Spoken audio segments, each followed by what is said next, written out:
Gavin, thank you for taking the time. You are one of the first people that have told about their story back on our road trip to Eau Claire in February.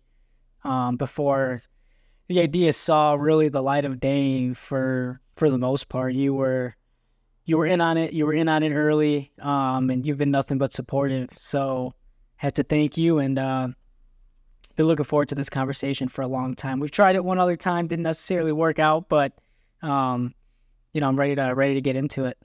Yeah, I'm pumped. Thanks for having me. So, Gavin Smith from Henry, Illinois. I'd be probably willing to bet that a lot of people don't know where Henry, Illinois is. So I want you to tell me where Henry is and what was growing up in Henry like. Yeah, so Henry is in central Illinois. It's 30 minutes north of Peoria, 30 minutes south of LaSalle, Peru. Really small town, farm town. Growing up in Henry, just a lot of hanging out with friends, riding around on bikes, playing baseball, just kind of messing around, just your typical, like, just kids growing up story. We would always hang out every summer. Um, just really, yeah, it's just kind of, it was fun. There was a lot of good things to it, some bad. But it was having my friends, so close to me and around me all the time was great because, we all lived 5 minutes from each other. So it was really just a lot of every day we'd ride our bikes to each other's houses. But yeah, So we've met semi recently. You interned for PBR Prep Baseball Report, which obviously I work for. You interned, and now you're continuing to do work for us, and you're doing great work. And when I think of Gavin Smith, I think great kid, and I know that's so commonly used. Oh, he's a great kid. He's a great kid, but and I'm gonna say kid, not in a demeaning way. You are younger than me, so I think I can say that. But um, good head on his shoulders, great attitude, works hard. Like you're a guy. Like you're someone that again, once I had this idea of their story, we started bouncing ideas off of each other. We started thinking of just where can this go? How can I approach this? You've been there for me along the way. The last 3 months, and that's I appreciate that a lot. And I haven't really had a lot of these conversations that we've had about bouncing ideas and stuff like that off of each other with others. I think that's just a testament to who you are, your personality. You're always thinking. You have great ideas. Where did this start? Where did kind of these personality traits of being and smart? I don't want to, not necessarily textbook smart, right? I don't have your transcripts in front of me, but you come off as a guy who, again, is always thinking, who's thinking a step ahead, thinking of ways to be innovative, has ideas, is creative. Um, where did you get these personality traits? When did they start? When did you notice them? Um, Take me through that. yeah. So I think there's a lot of people that kind of shaped who I am now. Definitely both of my brothers. I have two older brothers. And I always kind of like my middle brother is, I think, 8 years older than me. And then my oldest brother is 10 years older than me. So growing up, I always kind of had them to look after, and they kind of set a path for me, whether it was sports or just kind of goals in life. And I wanted to kind of challenge myself to be like them or be better than them. Like, when it came to sports, we would always play, out in the backyard, basketball or something, or play catch or throw around the wiffle ball, and I'd hit and they'd be pitching. And I always, even though they had that age gap on me, I just wanted to be better. And they helped me kind of instill confidence because I was always, playing basketball or baseball against people older than me. So it allowed me to kind of be confident when I would be playing kids my own age, because they never took it easy on me. Like, that's just how brothers are. They're always tough on me. But so definitely those two. And then my parents, I think my dad taught me just, kind of how to work hard, because he's one of the hardest workers I know. Just, I always growing up, I mean, he just was always working hard at work. Like, he'd always, you know, just kind of show me the way of, this is how you need to kind of have a career, and this is how to be successful in your career. And then my mom kind of showed me, the compassion, how to be kind, how to treat people right. And she taught me a lot of kind of more like empathy and that side of things. And then obviously, like, I think as I've gotten older, I, you know, with you and some of my other friends that I have, we kind of have gotten to the point now where we're in the day and age where you kind of have to be creative to be successful within certain fields. And I think kind of the field that we're in, you kind of have to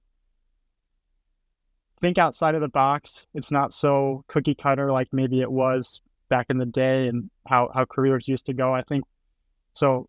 Talking with people like you, and some other friends that have kind of that same drive and desire to kind of almost build their own brand, their own vision, their own career path, I think that has helped shape me as well, because it kind of challenges you to, I don't want to say be better, because I'm not trying to be better than my friends, but when you're surrounding yourself by people that are motivated to do certain things in life, that allows you to kind of challenge yourself even more and helps you kind of spark creativity, motivation, and confidence, whatever it is. So definitely a lot of people have shaped me, and obviously it's still going here. So Yeah, your story by no means is done, man. I'm excited to see where it goes. And you're right. I think where we are now, I mean, because it really is just, it's media and it's always evolving. Like, ideas never stop. You always have to think outside of the box, which is, I've seen it just with myself. I constantly look at, some of the podcasts that I listen to. I'm like, okay, what are they doing? And should I'm trying to mimic some of the things that they're doing. And I'm like, wait, but what's working for them might not work for me. And what works for me might not work for them. So, there's no cookie cutter. There's no, textbook on what to do, how to lay out there's just no game plan necessarily. You just kind of wing it, do it on the fly, and see what works. Baseball, huge part of your story. Played collegiately at Carl Sandburg College. When did baseball enter your life? And was it always, did you see a career in it? Did you see yourself working in it as you are now?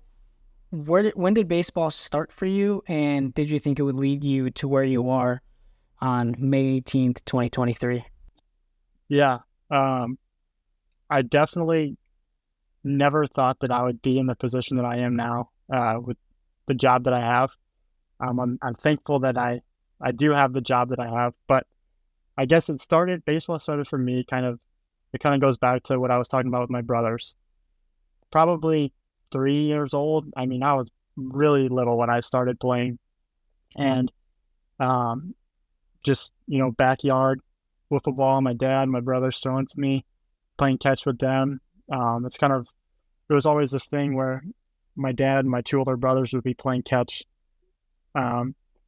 with an actual baseball. And I always wanted to get in on it because I wanted to be like the big guys, but I wasn't big enough to be playing catch with, guys that age, because they were just throwing way too hard for a 2 or 3 year old. But, we'd play in our living room too, with like one of those like water balls or whatever, and like a little small wooden bat.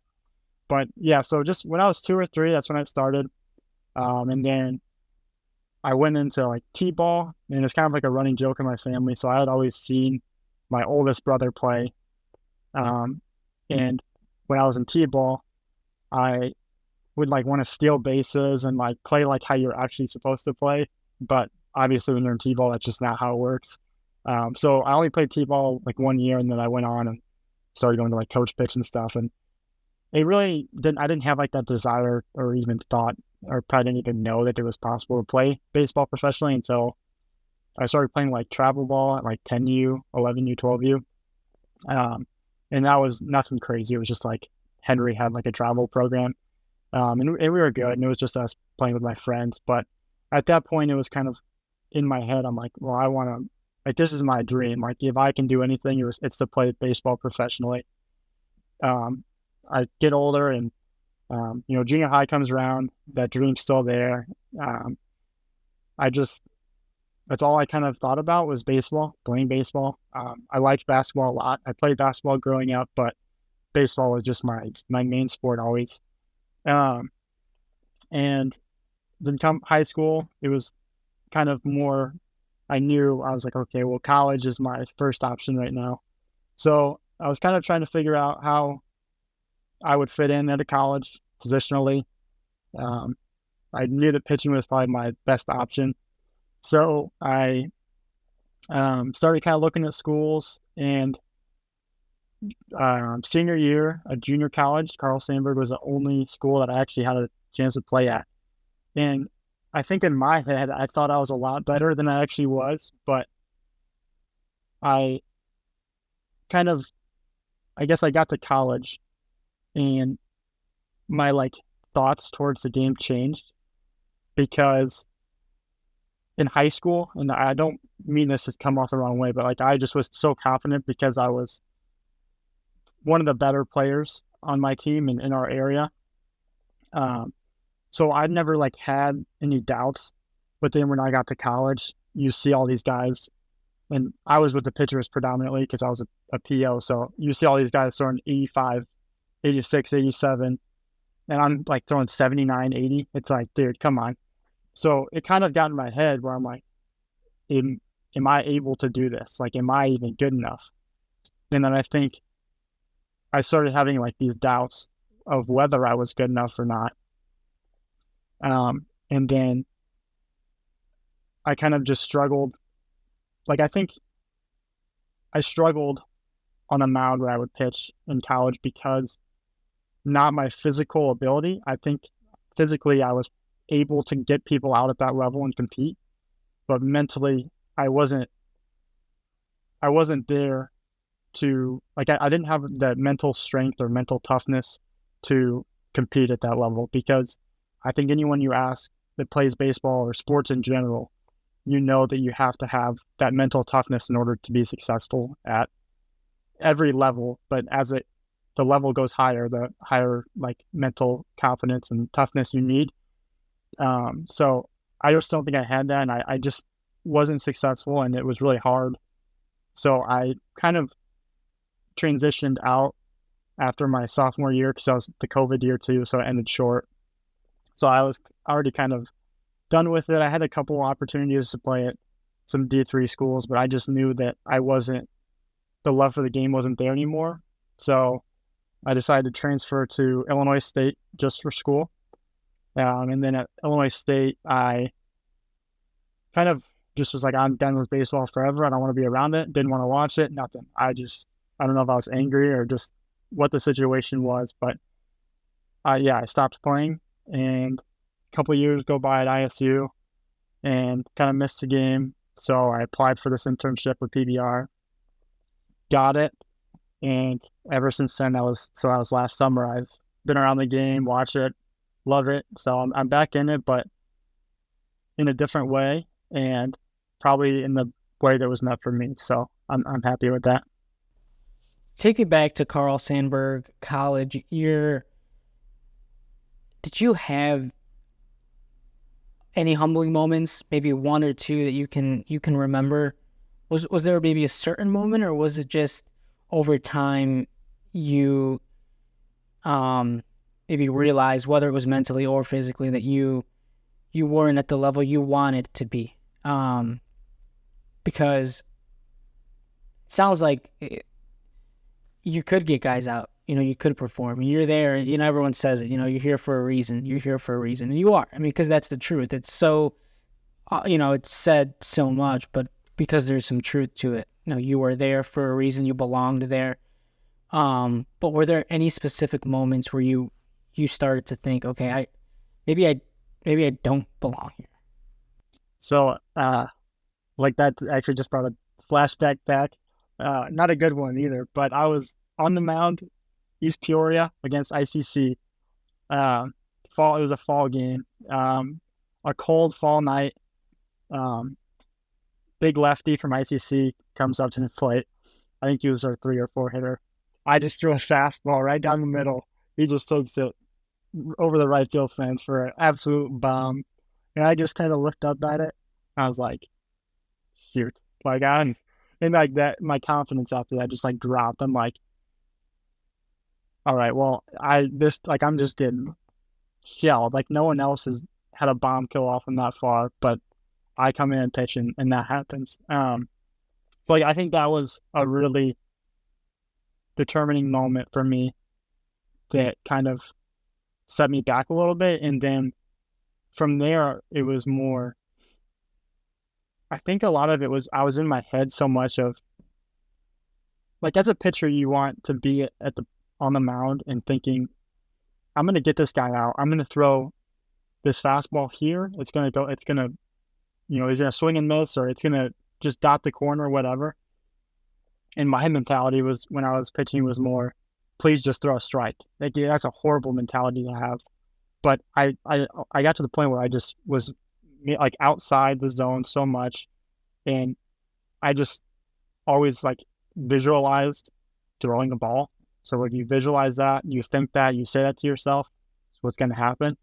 And so I think other than that one moment, it just kind of progressively, just my mindset just got worse and worse and worse. And I just never got better. If I'm a fly on the wall, whatever your living arrangement is, whether you're at home or you're dorming, whatever. If I'm a fly on the wall while you're at Carl Sandburg College, back home, again, wherever, you're dorm, whatever. What am I seeing after practice, maybe before practice? I just had Christian Barzy on. Episode will come out once people listen to this episode would have come out. He had said, it was tough for him sometimes, like before practice, maybe, mustering up enough, courage and energy to get out of bed, because he'd started to feel such anxiety around the game, started to feel like he had to perform at a certain level for other people. I think if I was a fly on his wall, I would have seen him, just like you said, maybe struggling to get out of bed a little bit, or maybe not get out of bed, but just while he's getting dressed for a game or practice, it's not as maybe joyous as you would think someone playing college baseball would be. What would I have experienced if I'm looking at Gavin Smith in his college days? Yeah. I think after the practices were over, so we had apartments at Carl Sandburg that like all the athletes lived in. After the practices or games or whatever, I would just go back to my apartment, and I pretty much I surprisingly was able to block it out pretty well.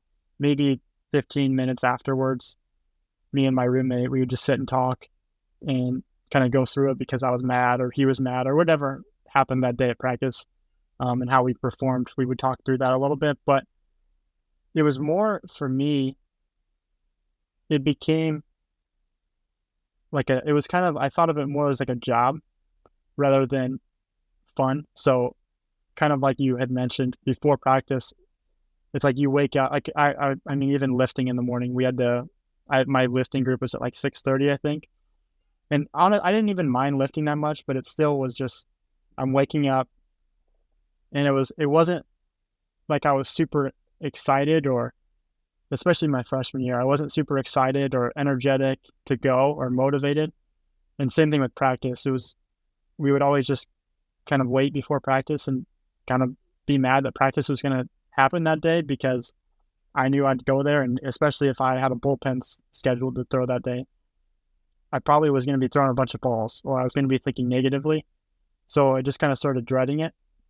But I really tried my best to kind of block it out when I was outside of practice or the game, just for that reason. What about the mental side of the game have you learned now being in the seat that you're in and now knowing what you know from your own experiences? Are there times where maybe people, because it's not often talked about, right? And it's not realized for years and years after. I think it's tough for people to kind of admit I wasn't mentally tough.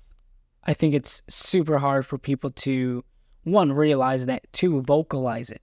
So when people say that now, or when you hear people talk about it, because I think now we're at a day and age where people are vocalizing that more. Whatever it is, like I guess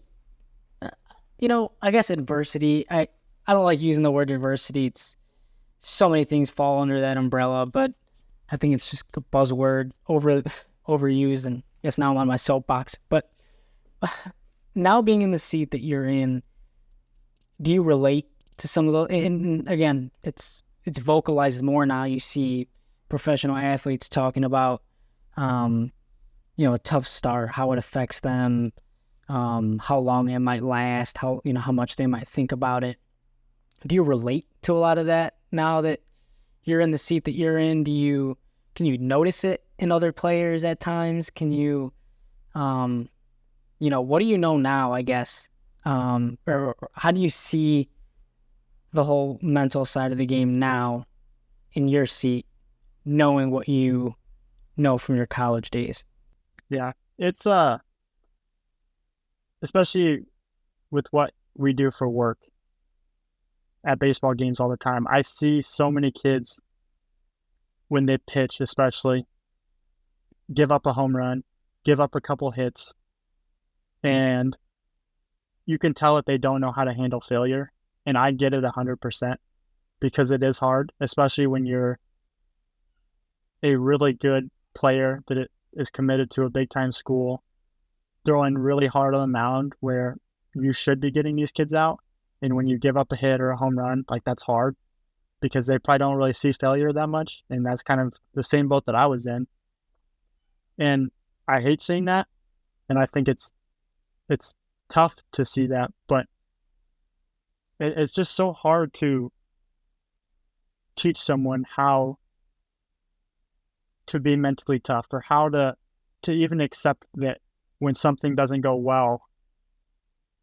It's hard to teach them how to solve that because it's different for every person.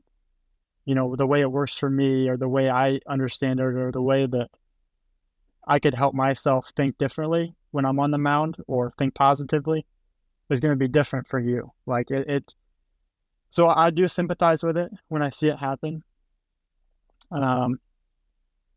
And I think the best advice that I would give is just trying to understand that you're going to fail, especially when you play baseball.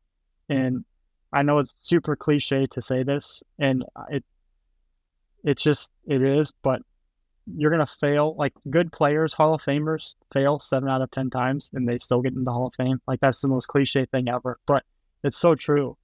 And I guess going back to me, I don't know if it was because I was in a situation where if I didn't pitch well, I probably wouldn't be pitching again for a while because I was on a short leash. Whereas, maybe the 1 or 2 starter on our team could have a bad outing and still he's going to start the next outing and he's supposed to start. So maybe it was harder for me because I knew if I failed, that was probably the end of the road for me, or less, I'd be getting less opportunities. But I think it's just, you have to find a way to stay positive. You have to visualize success. I think that was a huge component for me in high school. Every time before I would start, whether I was riding on the bus or it was a home game. So I would somehow take 10, 15 minutes out of my day before the game to visualize how I expected the game to go, down to like every detail, how it smells, how the ball feels, how it feels when you throw a strike, the feeling you get when you strike someone out, all of those things.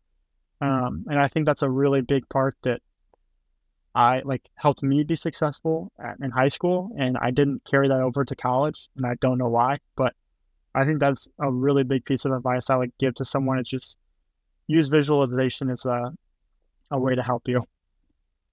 Where did you learn the concept of visualization? Actually, the Mental Game of Baseball book. I read it in high school almost probably every year. And for whatever reason, I got to college and I didn't bring it with me, didn't read it. I don't know why, but I mean, that book was awesome. Teaches you a lot about confidence, visualization, just how to handle success, how to handle negativity, how to handle failures. Yeah. Are there any regrets there? You could have finished off, a couple more years of eligibility.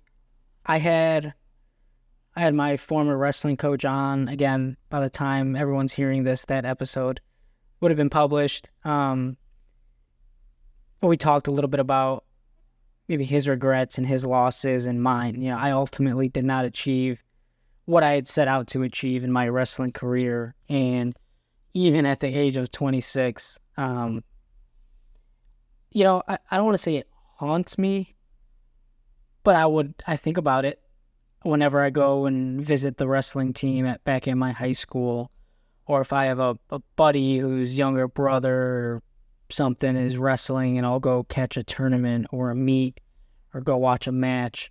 I think about it. It pops into my head and I think of what could have been. I think of the stories I could have told. I think of loss. I think of failure. Do you have any thoughts of regret surrounding that? Not finishing it out. That's I don't know. That's kind of a hard thing to answer, I guess, because I don't know. I don't want to be. I don't know. I always try and kind of think to myself, I never want to regret anything I do, and I guess when I kind of look back, it's hard to say I do. I regret the things that happened.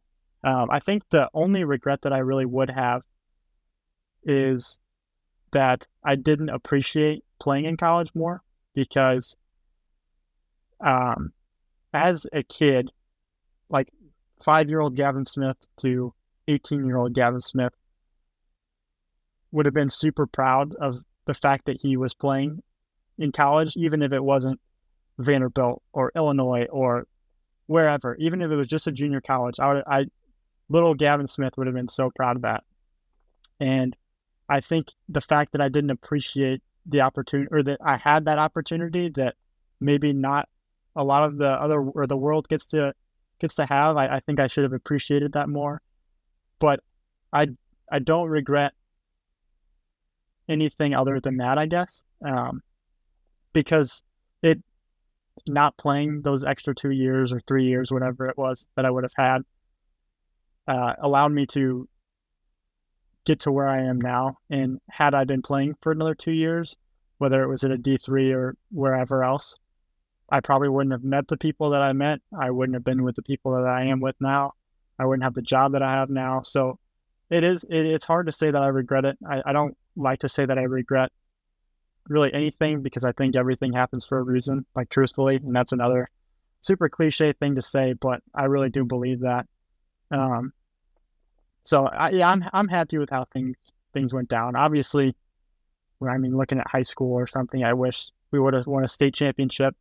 But things happen, and if it doesn't happen, that's fine. It's the way it's supposed to go. So I'm okay with it. The route you chose has led you to where you are today, which is, you got a lot going for you. Again, working with us, which, you've been awesome. and you're also doing some things on your own, some personal projects. One of them is Mindlete. What is Mindlete? When did it start? Give us some background on that. Yeah, so Mindlete, I guess the concept for me came in my junior college days because I was having those negative thoughts, that bad mindset when I was on the mound, when I was at the field, and I didn't have anywhere to, at least I didn't feel like I had anywhere to turn to get advice from other baseball players, whoever, that could provide any value to me with like a quality mindset to have. And yeah, I had that book, but it's different reading a book than, listening to someone or even maybe talking to someone about it. And I guess I could have talked to some of the other guys on my team. But anyway, I had this idea, and so this past January, I started it. So the idea behind Mindlete is to kind of have this platform, I guess, for any athlete really, or anyone that could find value in it, but kind of the main target is baseball players, because that's what I know. That was kind of my situation. So basically it's helping them find a mindset that will work for them, and seeing that there are other players out there that maybe had dealt with, some negativity when they're on the mound or at the plate or wherever, and they can go to this place and watch a video of Mike Trout talking about his mindset when he's at the plate or before he gets to the plate, what he thinks and how he processes everything. And I think that's super beneficial for baseball players to have. It kind of gives them a place to go to try and learn that to the best of their ability, because that is such a huge part of the game. So yeah, it really just stemmed from my JUCO days, and I really just want to try and help the next generation of baseball players kind of find success, because I think I would have had I not had, those mental blocks. And you can find Mindlete on TikTok, on Instagram. I'll link everyone so they can check it out. And kind of back to what I was saying about it's becoming more common for these athletes to vocalize the mental side of the game now. The clips that you're posting, you are seeing the guys like Mike Trout, even Jim Thome or what have you, like all these athletes are talking about what makes them successful or what made them successful, and it's not the mainstream kind of, we can go anywhere and find recruiting advice. We can go to a lot of places and just figure out, what lifts to do at the gym to raise your metrics. But I think the mission that you're on, and it's things that you just can't find everywhere, or maybe find anywhere. That's probably the problem, is it's tough to find, for someone that might have been going through what you were going through, maybe some of the self-doubt, maybe imposter syndrome. Some of those resources, or someone you can relate to, maybe an idol that you can relate to, it's not often accessible. So for you to do what you're doing and to give players that outlet, that, okay, so Mike Trout's this is his framework on how he handles this or thinks about this. Like, okay, I can relate to that because this is kind of what I'm going through, even at a JUCO level, right? It's kind of all the same, right? It's all the same game. So I think that's awesome what you're doing. And I think you can tell that it resonates with so many people by the amount of views, likes, and shares, comments, right? That it's a thing. It's definitely a thing. Again, the mental toughness, sometimes the imposter syndrome, it's a real thing, and you can see that people resonate with it based on the amount of times your content is being shared. Yeah, and I think the way I look at it too, and I think we've already kind of touched on it a little bit, is just, it doesn't matter, like you kind of brought up the metrics and lifting or what lessons or whatever it is to get better. But you can, I think you've seen it, I've seen it. You can have the best metrics and be this amazingly talented player physically. But if you aren't mentally strong enough to compete and, be confident and handle failure, you're not going to ever go anywhere professionally. Like, you can even look at players in the big league. They either don't stay, and they were probably this absolute stud in high school and college. They get to the pros and they're just not as successful, and they get dropped down or they get cut or whatever it is. And I think it has a lot to do with they probably just weren't mentally prepared, or they weren't able to handle that, first 2 weeks that they got pulled up and they went 1 for 20 or whatever. I think a lot of people just developing that mental side is really important, and it's what sets the greats, or just even your average player in the MLB over the rest, because you have to have that to be successful. In terms of starting the Mindlete pages, obviously a lot of the inspiration was driven from your personal experiences, but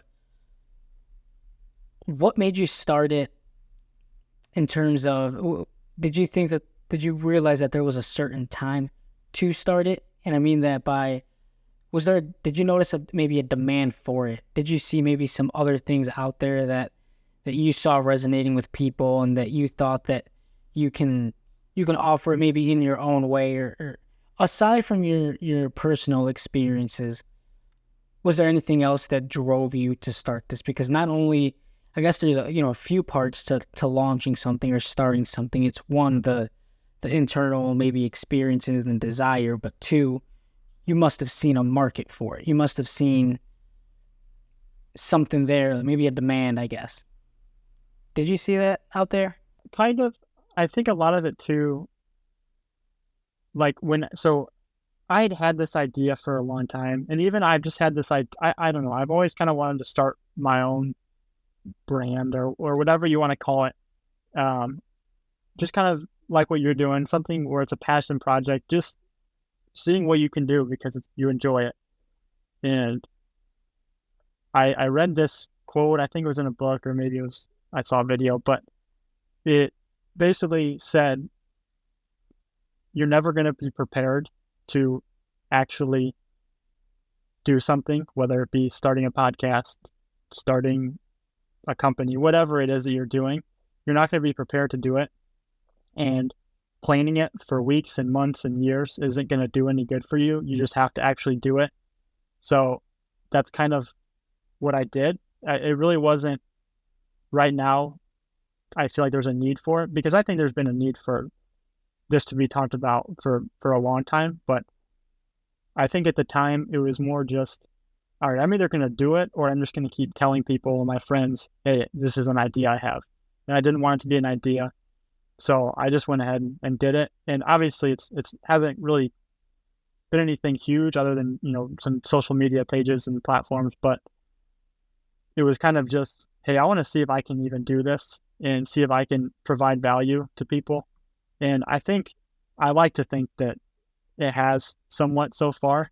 I've had some people send some DMs and talk to me about it, but I hope it provides value to people. I hope people think it's useful for them. But yeah, it was really just more about just doing it and seeing what happens, rather than trying to plan it and get super into all the planning stages of it.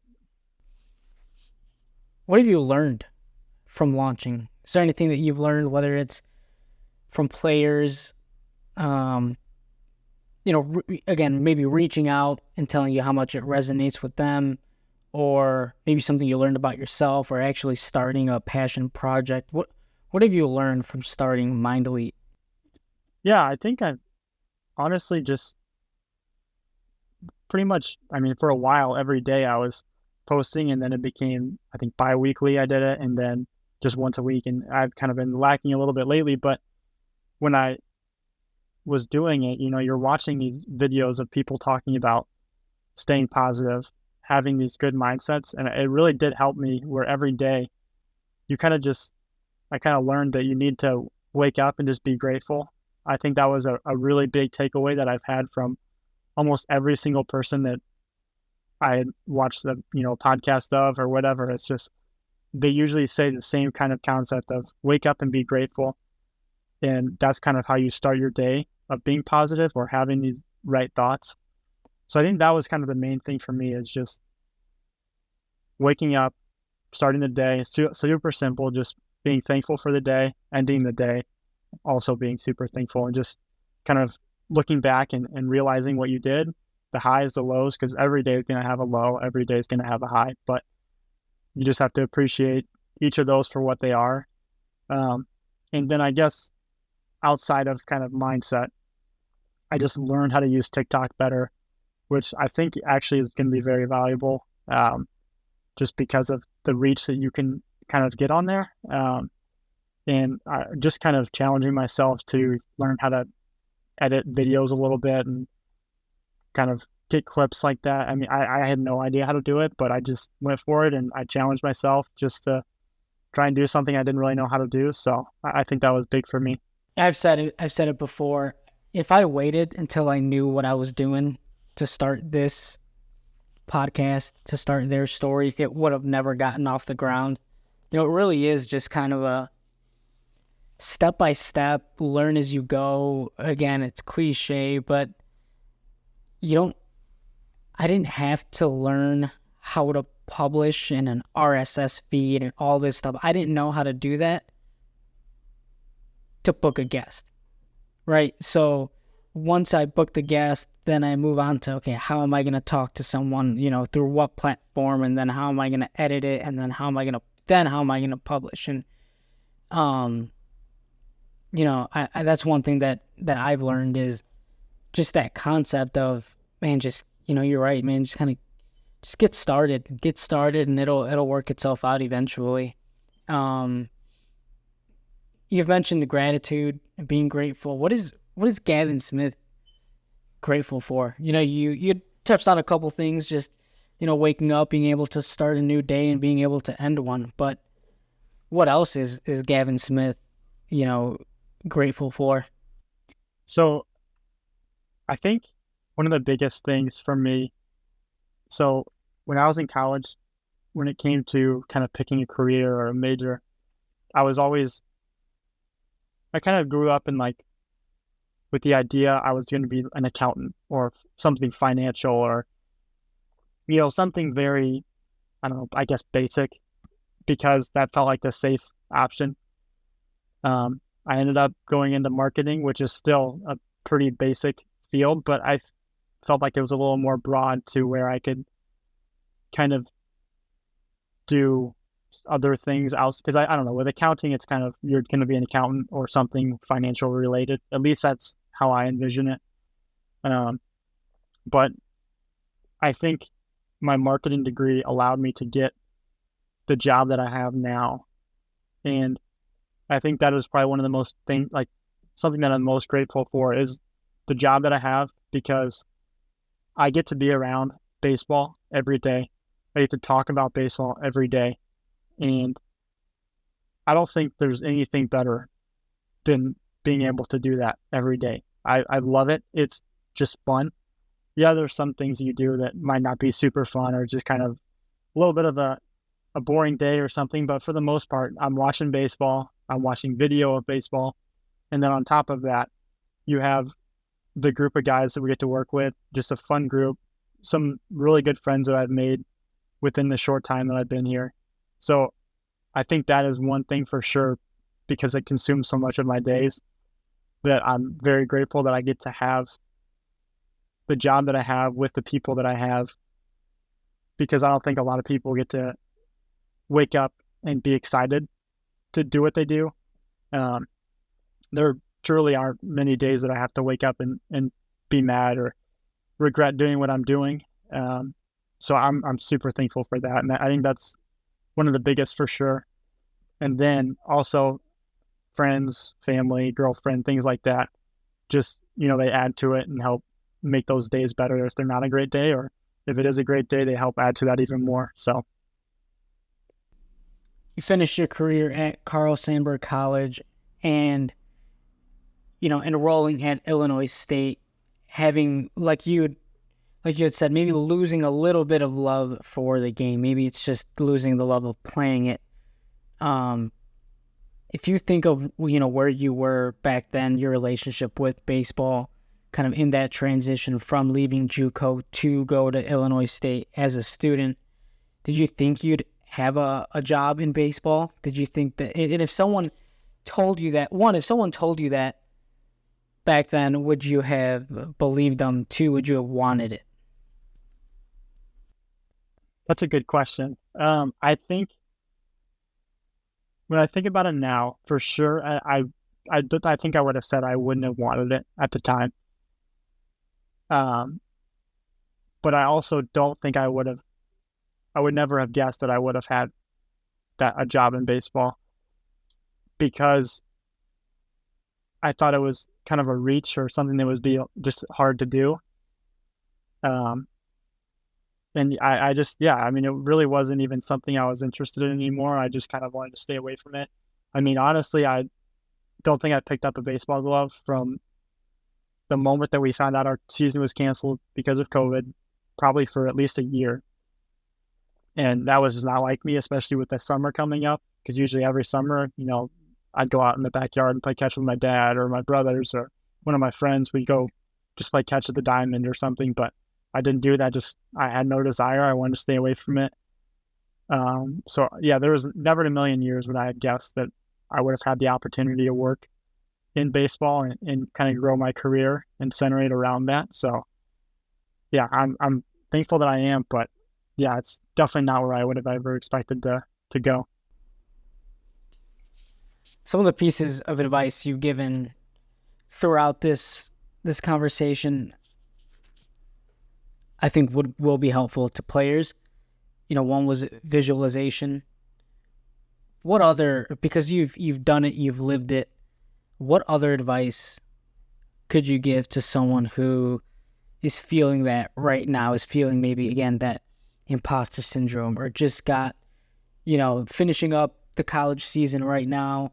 Maybe someone just gave up a season-ending grand slam or something, or someone just launched a home run off of them in a similar fashion to what had happened to you when those thoughts started to creep into your head. I give you the phone right now. You have someone that's going through that on the other line. What are you telling them? Yeah, that's a good question too. I think my biggest takeaway, and I probably told you this before, but I think failure is not really the right word to use. So the example you said is if someone gave up a season-ending home run, but you can't look at that as a failure, and it becomes a failure if you don't do anything about it. You have to look at that situation. Hey, what did I do wrong here? Because you're going to make mistakes, whether it's sports, life, anything. You made one mistake there and you gave up that home run, and that's okay. Figure out what you did wrong. Figure out how you can next time be better. Maybe in the off season, hey, I need to work on that curveball a little more, whatever it is, and turn it into a lesson rather than thinking, oh, I failed there. It was just because you lost the game doesn't mean you failed. It was just the situation you were in. You were put in a situation where if you gave up that home run, you were going to lose, but that doesn't make it a failure. It could have happened in the third inning, and you just gave up 2 runs, and you have 4, 5, 6 more innings, whatever, to get those runs back and win. But yeah, I think the biggest thing is to not let something bad happening turn into a failure. I think that's the biggest thing. Learn from everything you do, make it a lesson to try and better yourself for the next time so you're better prepared, whether it's mentally prepared, physically prepared, whatever it is. Just always be prepared for that next step. I just had a thought on this that I don't think I've ever had before. It's even if the playing career finishes on that home run that they just gave up. And for me, it was not qualifying for the state tournament my senior year. I look back on that as a failure. Like, point blank, I do. But it's that has given me potentially more than if I did achieve the goal. And the reason I say that is because if someone thinks that maybe their playing career just ended, baseball's not over. You just got beat, didn't qualify for the state tournament in wrestling like I didn't. Wrestling isn't over. Try coaching, okay? Try hopping on a podcast and talking about it and giving advice. What would you have done differently? Or talk about the maybe regrets, or talk about, again, what would you have done differently, and then offer that piece of advice. Or try coaching, try being a commentator, a broadcaster, an umpire, a referee, hop on a podcast, have a conversation, give advice. And then after all that, tell me that it was a failure. You probably can't, right? Yeah, because it's 100%. given you perspective. It's given you lessons. You've learned. Hopefully you've taken something from that. So that, I mean, I never really had a clear thought on that. Like I just did. I would challenge that person. Okay, you might be down for sure. It sucks. It sucks. But try coaching. Hop on a podcast and talk about it. And when that's all said and done, years and years and years later, after all the knowledge and wisdom and advice that you've gained and given, tell me that it was a failure. Like, I challenge you to do that, and you probably can't. Yeah, and I'm sure too, had you won or had you gone to state, you wouldn't maybe have had the drive for something later in life, because I'm sure that drives you to not want to be or feel that way ever again. Because I know that's how I feel too. It's like, I didn't do well at baseball, and I think in high school I let my natural ability that I had get me to where I got. I didn't really work out a ton. I didn't do what I probably needed to do. I wasn't hitting every day. I wasn't throwing bullpens a couple times a week or whatever it was. And now it's like, well, I'm never letting myself, like, I'm not going to lose again. Like, I know I have the drive now to be great, and I know I have to actually take the steps to get there. You can't just half-ass it and hope it comes, And I'm sure that that's what happens for you. You maybe didn't make it to state, you didn't win state, whatever your goal was, but I think that kind of fuels your fire and makes you want to work harder and probably get to where you actually want to go. Yeah, 100%. Because then I didn't think about it at the time, but now I do. It's maybe if I had, gone hard on that extra sprint in practice, or if that random practice on, January 4th, you just think of some random date, and, maybe I took that practice off a little bit. Maybe I only went like 75% instead of 100. Maybe that was the difference. Maybe that was the loss right there. So I never want that again. I never want that feeling. So it's always, do what you can, be prepared, because you don't want to feel like you left something on the table. Not even in that final defining moment. Maybe it was in terms of preparation, or in terms of that practice, or whatever it is leading up to that moment. Two more for you. There's one that I've kind of grown to like this question. What if you were interviewing yourself? What question would you ask yourself? And I think because, I've given you a list of questions, and I do that with all my guests, right? A list of talking points. But I think if I were interviewing myself, there'd be questions that I would ask that I know I can give like the absolute best answer. Like, I think I'm an expert in like some topics, right? Like, based off of my lived experiences. So obviously I'm not, the smartest person in the world, or I'm an expert on everything. But what I mean by that is, based on my lived experiences, there's questions I would ask myself that I am the most knowledgeable of, that I'm the most capable of answering, to give the best advice, the best wisdom, the best knowledge to the person listening. So what question would you ask yourself?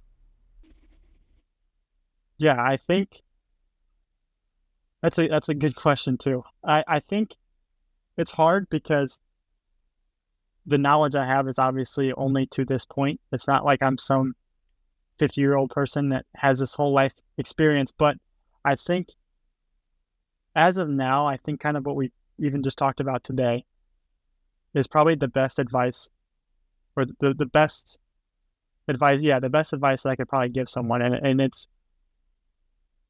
how do you kind of handle failure? Like, I think I would be able to ask or help someone kind of get through handling failure, handling success on the baseball field. And I think, I guess I don't really have an exact question that I would want to ask, but I think kind of the questions that you have asked me so far is probably where my expertise as of right now would lie. So basically anything where I'm helping someone go through kind of the, I guess, college baseball scene, what it's like, what to expect, how to find success at that level, how to handle failure at that level. I think that's probably the best lessons that I've ever been taught in my life is in those 2 years that I had at my junior college. So I think talking about something like that or along those lines is where I'm going to provide value the best for someone and have the best expertise for what I have gone through so far. What makes your story so unique, but also relatable, achievable for anyone that wants to kind of follow in your footsteps? And it might sound weird, right? I think a lot of people listen to that question and think, what I'm doing isn't so special, or why would anyone want to be like me? But when you look back at your career or your life in general, right? You played college baseball. You also got to experience just a 4-year school as a student, and a big school at that. You have a job in baseball right now. You've launched your social media pages for a purpose that is bigger than you. It's greater than you. It's to help others. Like, all those things, like, when you take a step back and you look at it, I think if you were, young Gavin, you'd brought up young Gavin. I think if young Gavin saw everything you're doing right now and everything you did do in the past, like, he'd be like, okay, yeah, I'll sign up for that. Yeah, I want to, Yeah, 100%. I'll take that route. So what makes your story unique but also relatable and achievable that anyone can be that Gavin Smith, I guess? I think what makes it relatable is that I followed my dream, whether I might not actually be playing for the Cubs or whoever, but I'm doing something in the career that I want to do. And I went out with those social media pages and did something that I cared about and was passionate about. And anyone that has a dream of any sort, I think you can just find what you love, find what you want to do. And if there's nothing out there that, whether it's a job, then make it a job, make it a passion project, and have a job that gets you paid on the side. But just try and do what you're passionate about, follow your dreams. And you actually, like, that sounds cliche to say that, follow your dreams, but you just have, like, I went out and did what I loved. I found what I loved and I rolled with it. And you have to work hard to get to that point. You have to work hard when you're at that point. But you just I found my avenues that I cared about, that I was passionate about, and I went for that. And I think anyone can do that too. I think if you have something you're passionate about and you care about, you have the ability to do that. It's just whether you actually do it or not, I think, is what makes the difference. Gavin, thank you. This has been fun. Again, I know this is a conversation that we've both wanted to have for a long time, and something tells me that this isn't the only time you'll be on. I think you have a lot more to offer, and you are you're paving your way kind of in everything you're doing in the industry and what you're doing with what you're launching. So I can't wait until the next time you're on. I'm speaking that into existence, with wherever you take Mindlete. I'm excited. Again, I'll link everyone. I want everyone to go check it out and go follow, to support you supporting others, I think, is probably a great way to put it. So, man, I appreciate it. This has been awesome. Yeah, thanks. This is awesome. And yeah, like you said, I know I've been waiting for this, and I know you've been excited for it ever since that trip up to Eau Claire. So yeah, this is awesome.